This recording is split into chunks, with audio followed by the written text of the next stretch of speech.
there was no established literature of the field of AI at the time, but there were a couple dozen, maybe twice that number, of illuminating things to read, who was a graduate student colleague of mine at Carnegie Tech and came to teach at Berkeley. We were teaching from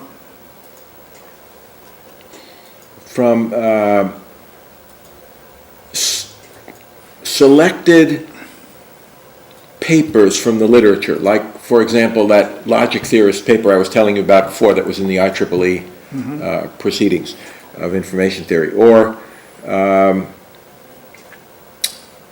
my paper on EPAM that was from the Western Joint Computer Conference. So these things were all over the place. They were appearing in a broad array of publication media, journals and so on.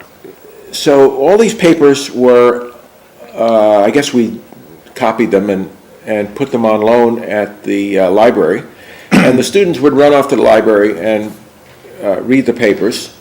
I guess they could take them out overnight or something, but they didn't have a lot of time to spend with them. So Julian and I decided that, the time was right for a book that would bring all this together. Really writing a book is hard work and takes a long time, as you have demonstrated in your life.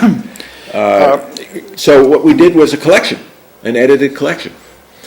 And that was, and we picked, these were the papers we were using in our courses, except for a few oddities. Like, there was one paper in that book on Soviet, what the Soviets were calling cybernetics, but it was really computer science. And that was only because it was a hot topic of the time, not because it was something I was teaching in the course. But most of it was what we were teaching in the course. We put this book together with an introduction, which I wrote.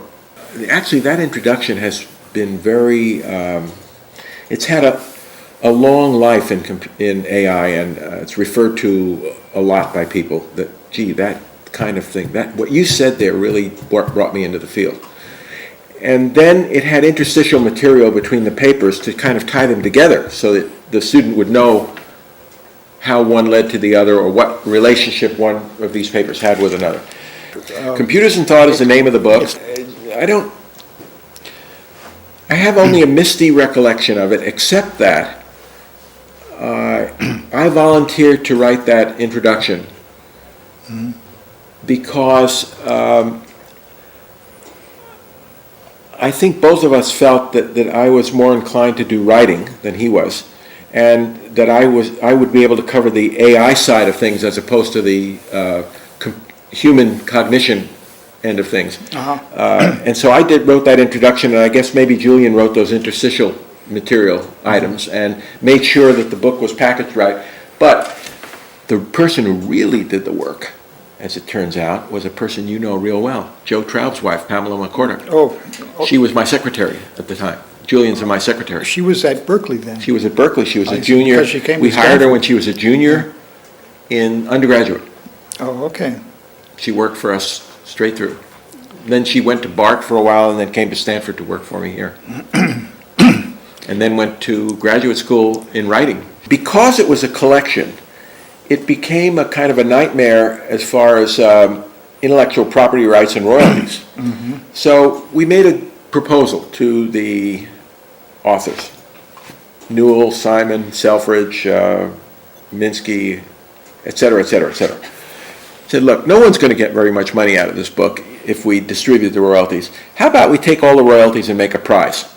And we established the Computers and Thought Award of IJCAI, and it's still given today. It's given to, we established it as being for young people. At one point it was kind of like the best thesis in the last 2 years. Winograd won that, for example, for his Shirley work. Lennet won it for his work.